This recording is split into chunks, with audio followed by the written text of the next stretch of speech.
Bismillahirrahmanirrahim. Assalamualaikum warahmatullahi wabarakatuh. Waalaikumsalam warahmatullahi wabarakatuh. Wa asyhadu anna Muhammadar Rasulullah. Yang saya hormati Pak Kus, Pak Priyo, Pak Hansen, Prof. Darli, Bapak Ibu semua. Alhamdulillah pada sore hari ini saya bisa sedikit berbagi, barangkali bukan menyampaikan materi, tetapi ini diskusi saja.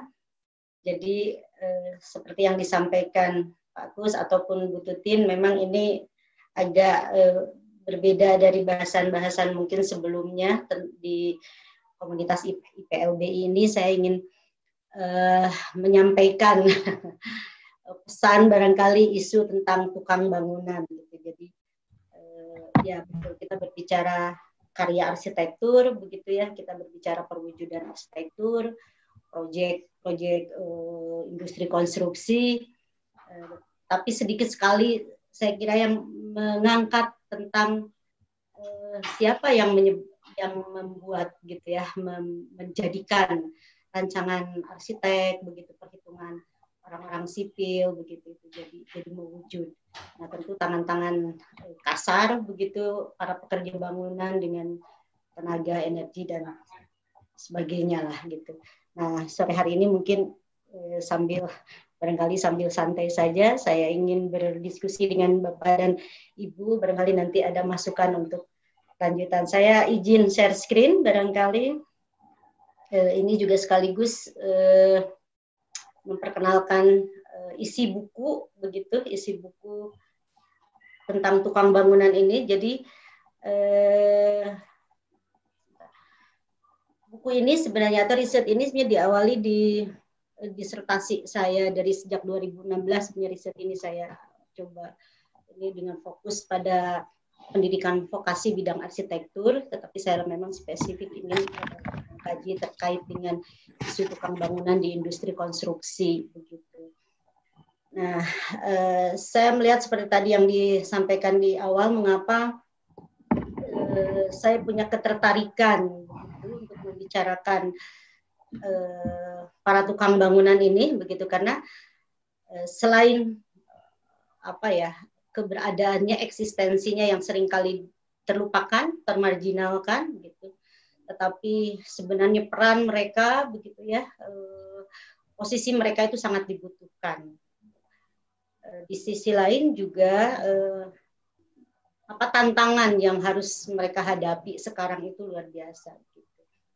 Nah, jadi bagaimanapun proyek-proyek dari skala kecil rumah tinggal sampai mega proyek, bahkan salah satu informan saya itu terlibat di beberapa pekerjaan di luar negeri seperti Malaysia, begitu, kemudian Jepang, dan ternyata pekerja-pekerja bangunan kita ini ya bukan saja di Indonesia dibutuhkan, gitu, tapi di luar negeri pun demikian, begitu. Jadi ini sosok tukang bangunan ini sangat lekat ya dengan kehidupan kita, gitu. Jadi keseharian kita butuh ruang bermukim, begitu ya, taman-taman kota, kantor-kantor dan sebagainya, itu sarana dan aktivitas lain. Jadi bagaimanapun desain, begitu ya, rancangan para arsitek, perhitungan sarjana sipil, manajemen konstruksi dan pekerja profesional lainnya, pada perwujudannya akan sangat tergantung pada para tukang bangunan ini, gitu. Mereka adalah garda terdepan, saya menyebutnya, prajurit yang menerjemahkan semua bentuk rancangan, bahkan mimpi para owners dalam menciptakan ruang hidup mereka dengan skala, selera, dan langgam yang beragam tentunya, gitu ya. Jadi serumit apapun gitu, desain para arsitek, pada faktanya para tukang ini, begitu, yang karakter tukang bangunan di Indonesia memang khas juga, gitu. Mereka mampu ternyata mewujudkan ide, gagasan, desain para arsitek itu, gitu. Untuk itulah, nah, tapi kedua, mungkin saya juga ingin menyampaikan isu tentang sekarang industri konstruksi. Ini di tataran ASEAN saja, begitu, di Asia Indonesia keempat sebenarnya setelah Jepang, Korea, Di ASEAN kita masih tertinggi. Industri konstruksi ini memang industri yang tidak akan pernah, menurut saya tidak pernah mengalami penurunan, begitu, tapi terus meningkat. Jadi pembangunan infrastruktur baik bangunan sipil maupun arsitektur, gitu. Dari sisi perkembangan industrinya meningkat, juga pertumbuhan tenaga kerja konstruksinya juga luar biasa. Begitu. Saya mencatat, misalkan saya grafikan setiap tahun itu hampir 1 juta penambah. Itu yang terdata di BPS ya, 1 juta. Kurang lebih 1 juta pekerja bertambah setiap tahun yang terlibat di proyek-proyek konstruksi. Tentu ini yang terdata mungkin rata-rata di skala menengah dan besar begitu. Tidak terdata mungkin para pekerja yang di skala rumah tinggal di perkampungan dan sebagainya. Apalagi nanti berikutnya dari riset saya ini kan berbicara tentang tuntutan sertifikasi dan hal-hal lainnya. Jadi ini kita masih sangat besar, 8,1 juta ini 2017 begitu. Nah, kemudian, siapa mereka itu, begitu ya. Jadi ini kondisi tenaga kerja yang mewujudkan infrastruktur di Indonesia itu, bahwa tenaga ahli kita masih sangat kecil, gitu. Tapi sebagian besarnya, begitu. Makanya saya berbicara tukang bangunan ini berbicara tentang unskilled labor ya. Jadi pekerja-pekerja yang tanda petik tidak terampil dalam artian buruh kasar. Gitu. Terampil ini termasuk kategori yang lulusan SMA, SMK, tapi sebagian besar semua yang saya baik di penelitian etnografi yang menjadi informan maupun penelitian tahun kedua dan selanjutnya yang yang melalui survei di industri-industri konstruksi di Kota Bandung, itu rata-rata memang mereka di tingkat SD dan SMP.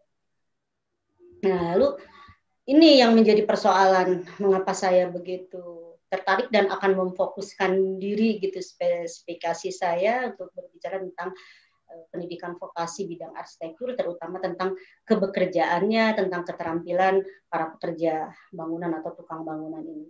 Jadi ini yang saya maksud dengan karakter pekerja bangunan di Indonesia begitu. Pekerjaannya bersifat turun-temurun, keterampilan vokasionalnya dia otodidak rata-rata, tidak melalui pendidikan formal ya. Budaya kerjanya tradisional, sebagai pekerja informal atau buruh kasar, pendidikan rata-rata tadi memang faktanya data pun menunjukkan relatif SD dan SMP begitu, tidak terakses pada pendidikan dan pelatihan formal ya. Ini yang menjadi PR saya sebagai yang memfokuskan diri pada pendidikan vokasi ya. Kemudian penghargaan masyarakat pun masih rendah begitu ya. Kemudian, ini dihadapkan pada tentunya perkembangan industri konstruksi yang terus meningkat, kebutuhan pekerjanya juga meningkat. Nah, ini juga di sisi lain, terutama sejak MEA kan kita tidak bisa menghindari dari persaingan global ya. Jadi pekerja-pekerja dari Vietnam ini sudah, Filipina sudah mengantongi sertifikat untuk bekerja di industri konstruksi, Cina terutama begitu. Nah, pekerja kita tidak gitu, dari 8 juta itu kita yang tersertifikasi, data terakhir itu kemarin dari Direktur Produktivitas PUPR itu hanya baru 6% saja, atau sekitar 800 orang saja, 800.000 saja yang tersertifikasi. Kemudian ya ini tuntutan standarisasi nasional dan internasional ya, ini kan industri itu selalu terkait dengan kapitalisme gitu ya, standarisasi dan kemudian tantangan kualifikasi pendidikan pelatihan. Nah, Bapak Ibu sekalian, nah untuk itulah sebenarnya saya merancang riset ini, begitu ini saja roadmap tentang tukang bangunan atau pendidikan vokasi bidang arsitektur ini saya mulai dari 2016. Jadi yang saya paparkan diskusi hari ini adalah terkait yang studi etnografi dan etnoandragogik yang saya lakukan sampai 2018. Kenapa ini perlu dilakukan? Karena bagaimanapun berbicara nanti bagaimana mengeliminir gap itu begitu ya, dengan harus diketahui dulu begitu seperti apa sih gitu ya, mendalami dulu melalui studi etnografi dan etnoandragogik. Dan yang sedang saya lakukan sekarang dengan tim gitu sampai insya Allah tahun 2021 ini adalah research and development, melanjutkan studi yang ini sehingga bukan hanya menuliskan kondisinya tetapi apa yang harus dilakukan oleh kita begitu ya, profesional, lembaga pendidikan begitu untuk mengeliminir gap tersebut begitu. Nah, jadi metode dalam penelitian yang saya tuliskan di buku Tukang Bangunan ini ada dua metode yang saya lakukan, yang saya gunakan. Pertama, etnografi, ini mengeksplorasi tentang budaya kerja para pekerja. Kemudian etnoandragogik, ini juga mungkin agak baru begitu ya, biasanya etnopedagogik, tapi saya spesifik saja etnoandragogik karena terkait dengan pendidikan orang dewasa. Tukang bangunan ini pendidikan orang dewasa, jadi saya spesifik saja menyebutkan karakteristik etnoandragogik. Nah, ini juga mengeksplorasi tentang pewarisan keterampilan vokasional. Jadi dari dua studi ini saya mencoba mendeskripsikan, menganalisis, menginterpretasi kelompok budaya masyarakat pekerja bangunan dengan pola perilaku, sistem nilai, cara kerja, tradisi belajar, keterampilan membangun, sampai pada ditemukannya pola pewarisan budaya kerja dan keterampilan vokasional dalam konteks perubahan masa. Nah, sesuai dengan prasyarat atau karakter etnografi, memang harus pada lokus yang spesifik. Jadi saya dari 2016 itu mengidentifikasi beberapa desa yang di Jawa Barat yang terkenal. Misalnya kalau di Jawa Tengah itu ada desa Bejer gitu kalau nggak salah, itu juga desa Paratukang. Nah, di Jawa Barat ini ada Cimalaka Sumedang, ada desa Sudalarang di Garut. Nah, saya kebetulan mengambil di desa Sudalarang Garut. Nah, ini informan penelitian seperti yang saya sampaikan di awal, begitu ya, Bapak dan Ibu. Barangkali kita sering berinteraksi dengan para tukang, dan kalau kita telusuri gitu ya, kenapa mereka turun-temurun. Nah, ini hasil pemetaan saya, informan yang saya teliti selama kurang lebih 2 tahun. Memang faktanya dari awal sampai sekarang mereka ini adalah turun-temurun begitu. Jadi ini adalah kelompok pertama di Desa Sudalarang yang tercatatkan begitu ya dari hasil etnografi saya. Kelompok ini yang umum ini sebenarnya semuanya sudah almarhum, tetapi mereka lah yang mencoba keluar dari desa begitu migrasi ke Jakarta dan Bandung, sebenarnya terutama ke Jakarta dari sejak tahun 50. Dan ternyata secara terpola begitu ya, sampai sekarang sebenarnya seperti itu. Kalau kita ngobrol dengan para tukang selalu begitu ya, timnya itu kalau nggak ada keponakannya, anaknya, tetangga dan sebagainya. Nah, jadi yang kuning ini adalah informan yang secara intensif gitu ya, informan utama saya gitu, yang selama setahun lebih tanda petik saya bergaul dengan mereka gitu ya, mendalami perjalanan, bagaimana mereka saling membelajarkan, bagaimana mereka terlibat di industri konstruksi di Jakarta, di Bandung, bagaimana mereka interaksinya dengan arsitek dan sebagainya, belajar dari para profesional sampai mereka berkarir. Pak Kholidin ini sampai 40 tahun kurang lebih di Jakarta, terlibat di proyek-proyek besar. Jadi tim yang pertama ini sebenarnya mereka adalah orang-orang yang terlibat secara langsung di pembangunan Geraha Bung Karno ya. Kelompok Sudalarang ini 30 orang lebih yang bersama-sama ke Jakarta gitu, mereka menetap. Nah, ini beberapa, karena etnografi yang saya lakukan tidak saja di desa mereka, tetapi saya mencoba mendatangi proyek-proyek yang sedang mereka lakukan. Misalkan ini tim kelompok Jakarta, Jabodetabek, proyek-proyeknya Jabodetabek, ini proyek-proyek di Bandung gitu ya. Mereka sebenarnya pekerjaannya di proyek-proyek besar, tapi ya begitulah performa pekerja bangunan di kita begitu, yang isunya tadi tradisionalitas dan sebagainya.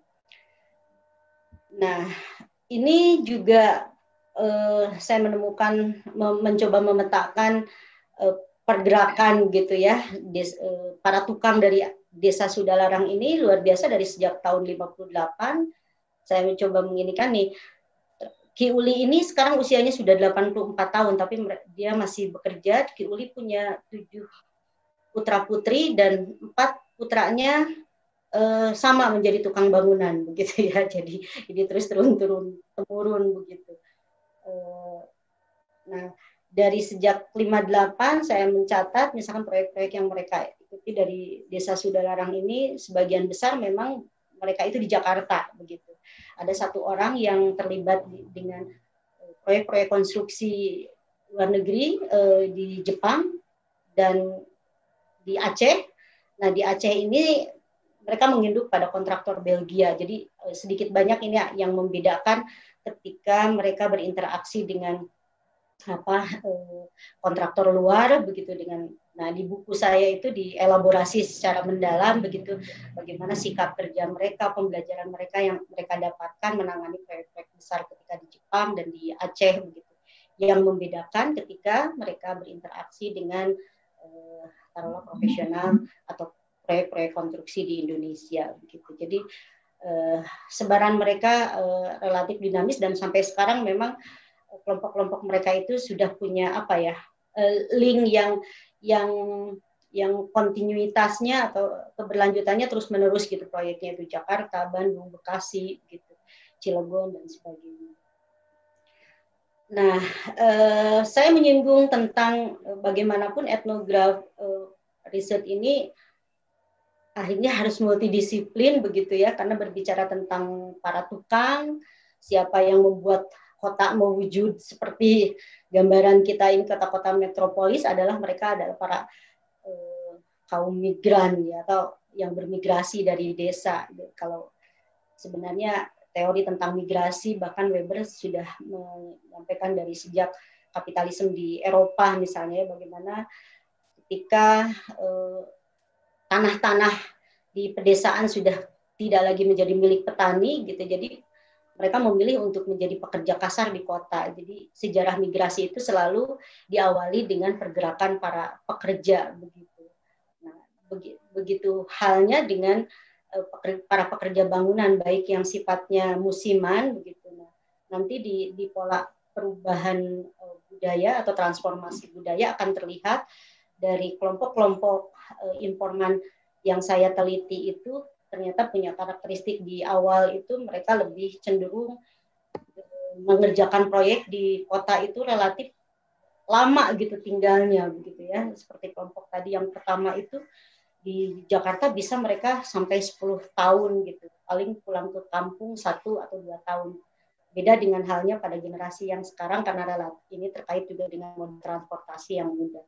Jadi teori migrasi juga sangat penting begitu ya, membicarakan tentang pergerakan.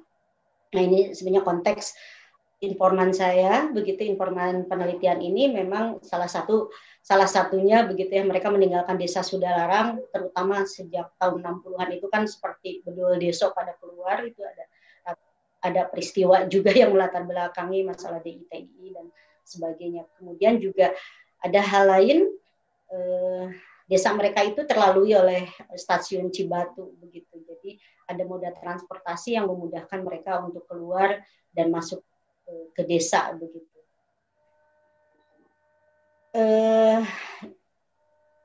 Nah ini budaya kerja, bagaimanapun membicarakan pekerja buruh begitu, harus berbicara tentang Marx gitu ya, tokoh buruh. Nah ini saya dengan Pak Priyo mendiskusikan ini di Magelang. Saya sebenarnya tidak terlalu mendalami begitu ya, apalagi harus baca Das Kapitalnya Karl Marx membuat pusing gitu. Tapi saya hanya spesifik berbicara tentang kelas pekerja dan teori alienasinya Karl Marx untuk melihat perspektif para tukang bangunan ini.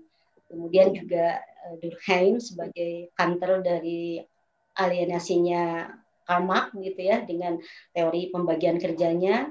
Ferdinand Tönnies juga saya gunakan untuk melihat, karena di para tukang di Sudalarang ini memang punya keunikan juga begitu, yang relatif tidak ditemukan di kelompok-kelompok tukang yang dari desa lain begitu. Mereka berhasil membentuk sebuah paguyuban begitu.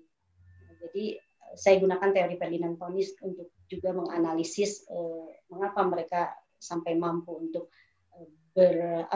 mengikatkan modal sosial sampai membentuk sebuah paguyuban. Nah, karena ini pendidikan vokasi, saya grand teorinya tetap Paulo Freire karena saya lebih senang dengan berbicara tentang pendidikan humanis, betul kan? sebagai pendidikan seumur hidup. Jadi saya gunakan juga teorinya Freire untuk melihat sebenarnya apa yang dibutuhkan oleh para tukang ini gitu, dengan pendekatan pendidikan humanis dan pendidikan seumur hidup. Baru nanti masuk ke pendidikan vokasi pada penelitian berikutnya. Nah, di buku itu saya juga kontradiksikan, atau ada yang disinergisan, ada yang dikontradiksikan, karena bagaimanapun etnografi itu adalah penelitian yang si peneliti itu harus benar-benar mengangkat perspektif informan gitu. Jadi apa yang dianalisis dari kacamata teori gitu belum tentu dari perspektif tukang itu sama begitu, sehingga di dalam buku Tukang Bangunan itu saya jelaskan tentang bagaimana tukang ini memiliki sikap terhadap dunianya, dunia kerjanya terutama begitu ya, perspektif mereka tentang nilai dan makna kerja, kemudian bagaimana mereka memandang tentang kesehatan dan keselamatan kerja. Kalau Bapak dan Ibu lihat ini ilustrasi gitu. Sebenarnya ini dua foto ini adalah video, kalau diputar ini ngeri-ngeri sedap begitu. Ini para tukang, bukan informan saya, tetapi saya mengambil ilustrasi saja. Ini para pekerja kita yang di Malaysia bekerja di ketinggian berapa puluh lantai dengan tanpa alat pengaman begitu, seadanya, luar biasa begitu. Dan ini seninya juga luar biasa begitu. Dan ini fakta realitas para pekerja kita begitu. Bagaimana perjuangan mereka mewujudkan bangunan-bangunan pencakar langit begitu ya, dengan pengamanan seadanya, lalu perspektif mereka bagaimana tentang K3, dan yang saya tuangkan sebagian dalam puisi di buku itu juga begitu ya. Jadi bagaimanapun standar K3 begitu ya, perspektif teori tentang itu kita rumuskan. Nah, pandangan tukang berbeda begitu. Mereka selalu berbicara, saya lebih senang menyebut begini dengan para informan saya itu. Jadi keterampilan kerja mereka itu gitu, bahasanya Pak Rahmat, salah satu informan saya. Jadi kalau lamun hayang jadi tukang mah gitu ya, selain memiliki keterampilan teknis, tapi harus bisa juga menguasai keterampilan akrobatik katanya. Jadi semakin tinggi keterampilan mereka bertaruh nyawa, nah itu sudah baru mendapat pengakuan yang luar biasa dari sesama komunitas tukangnya begitu. Jadi, termasuk sikap terhadap upah kerja begitu. Bagaimanapun kita teriak, mereka termasuk buruh yang termarginalisasi dan sebagainya, tapi ada sikap-sikap positif tentang bagaimana mereka mensikapi upah sebagai pemenuhan kebutuhan hidup. Nah, di buku saya diuraikan itu secara detail gitu.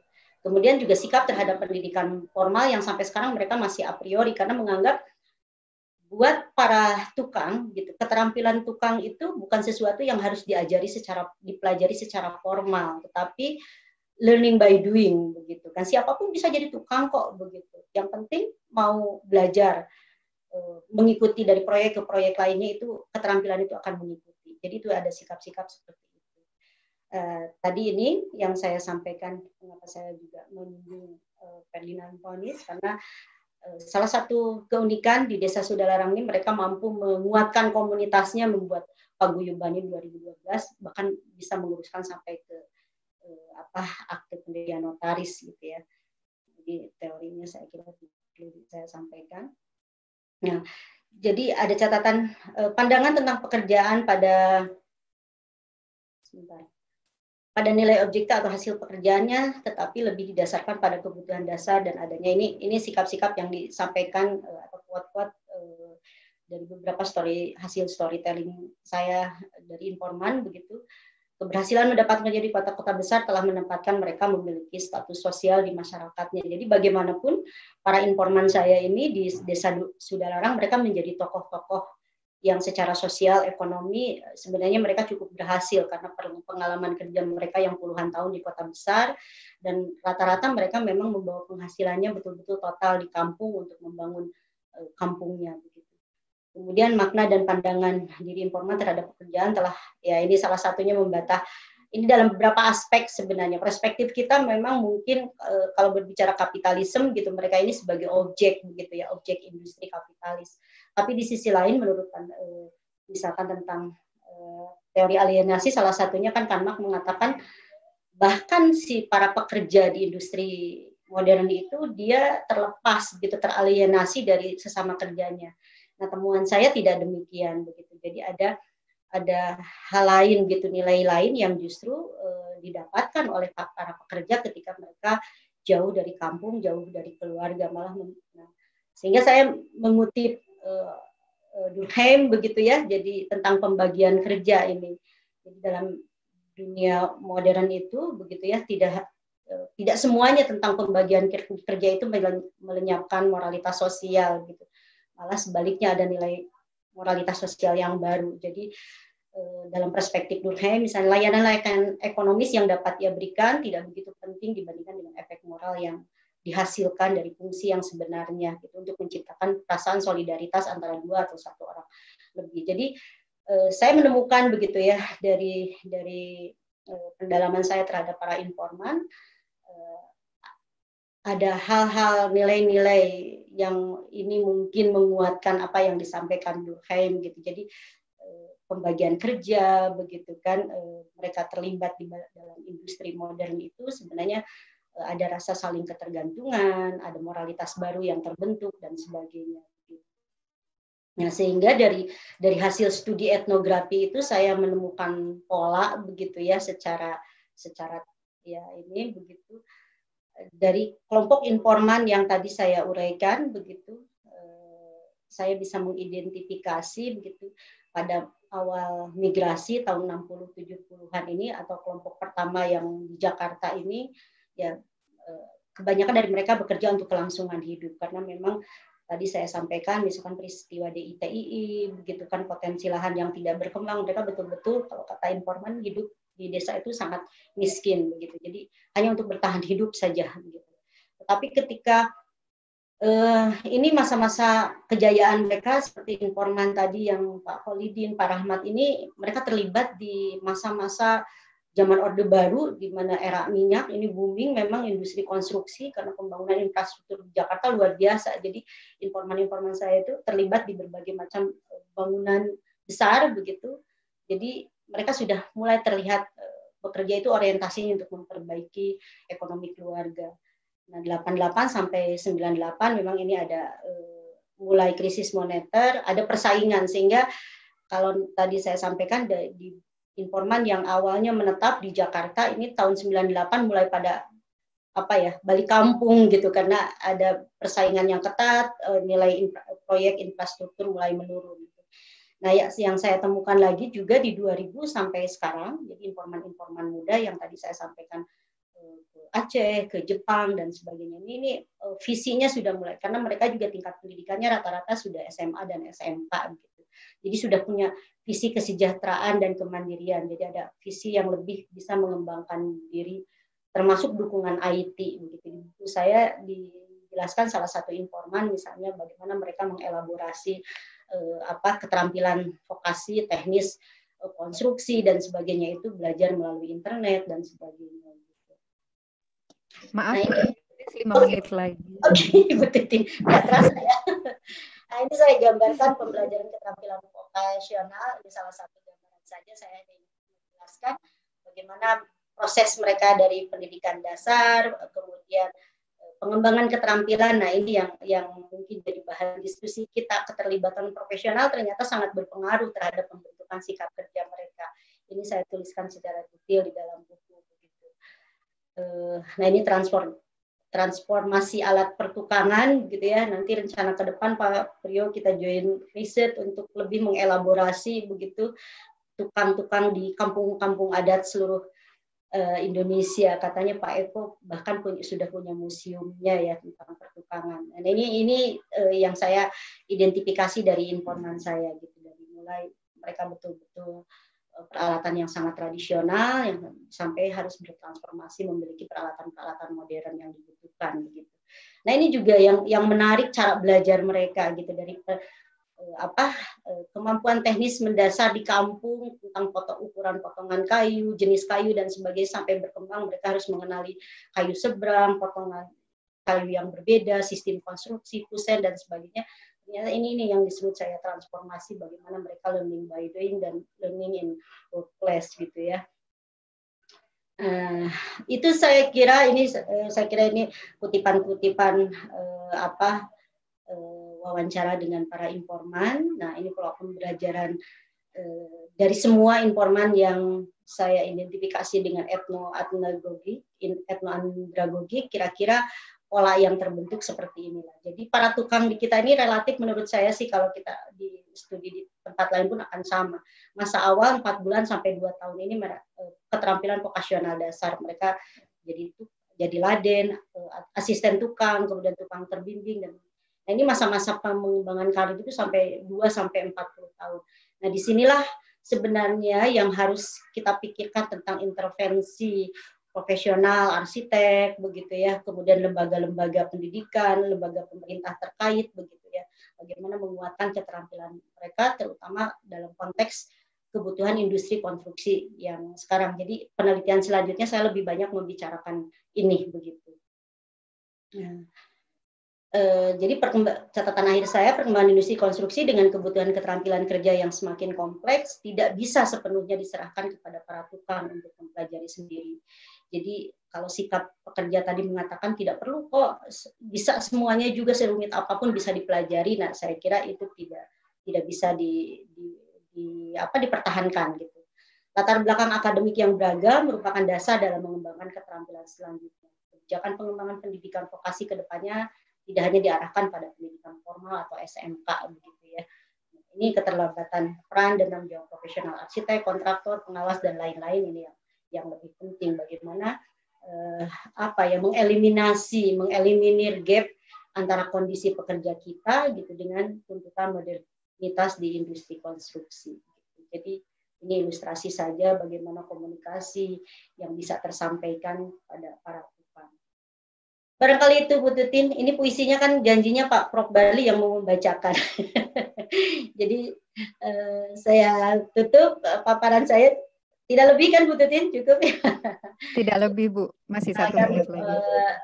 Yang saya paparkan ini saya tuliskan di dalam tukang bangunan pewarisan keterampilan vokasional dan yang sedang disusun insya Allah ke depannya masih judul utamanya tukang bangunan tetapi menjawab tantangan industri kapitalisme industri konstruksi, insya Allah gitu. Terima kasih Bu Tutin. Bila topik wal hidayah. Assalamualaikum warahmatullahi wabarakatuh.